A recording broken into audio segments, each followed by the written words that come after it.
Kashmiris on both sides of the line of control and world over will observe the Jammu Martyrs Day on Saturday to reaffirm the resolve to continue the Martyrs' mission till the realization of their inalienable right to self-determination. Hundreds of thousands of Kashmiris were massacred by the forces of Maharaja Hari Singh, Indian Army and Hindu extremists in different parts of Jammu region while they were migrating to Pakistan during the first week of November in 1947. Hurriyat leaders and organizations in their statements while paying tribute to the Jammu Martyrs said that their blood would not go waste. The All-Party Hurriyat Conference General Secretary Maulvi Bashir Ahmed Irfani, in a statement issued in Srinagar, condemned the frequent cordon and search operations carried out by the Indian occupation forces in the territory. He lamented that innocent people were subjected to third-degree torture during these operations. Meanwhile, Rajouri district was turned into military garrison on the arrival of Indian Premier Narendra Modi today. He visited the forward areas of Naushehra in the district today to celebrate Hindu festival Diwali with the troops. Movement of the people on the occasion was curbed to prevent them from holding anti-India protests.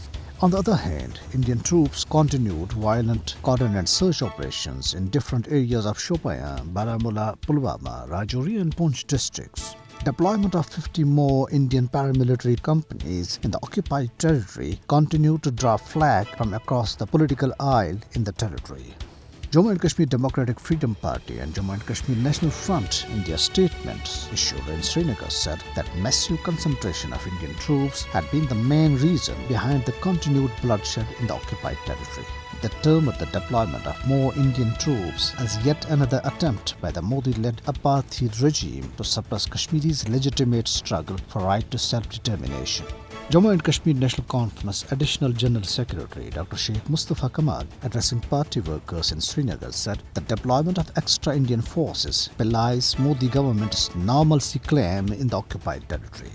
An analytical report released by Kashmir Media Service today said the Modi-led fascist Indian government is employing one cruel tactic after another to suppress the Kashmiris' genuine demand for freedom, with the State Investigation Agency being the latest tool in the hands of Indian civil and military establishment in Indian illegally occupied Jammu and Kashmir.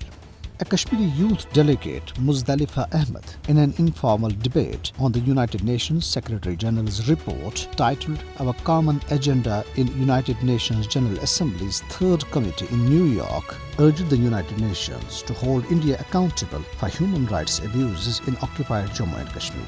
She demanded the effective role by the world body in resolving the Kashmir dispute through exercise of the right to self-determination forcibly denied to the people of Jammu and Kashmir. The committee deals with social, cultural and humanitarian issues. In India, 2 of the 4 members of a fact-finding team that investigated recent anti-Muslim violence in Tripura state have been booked by Tripura police under draconian law UAPA. Advocate Mukesh, a Delhi-based activist of People's Union for Civil Liberties, and Ansar Anduri, Secretary of National Confederation of Human Rights Organizations, along with Supreme Court lawyer Ehtisham Hashmi and Amit Srivastav, released their report on November 2nd at the Press Club in New Delhi, wherein holding BJP-led state government directly responsible for the violence. They said that if wanted, the state government could have thwarted premeditated violence against the Muslims.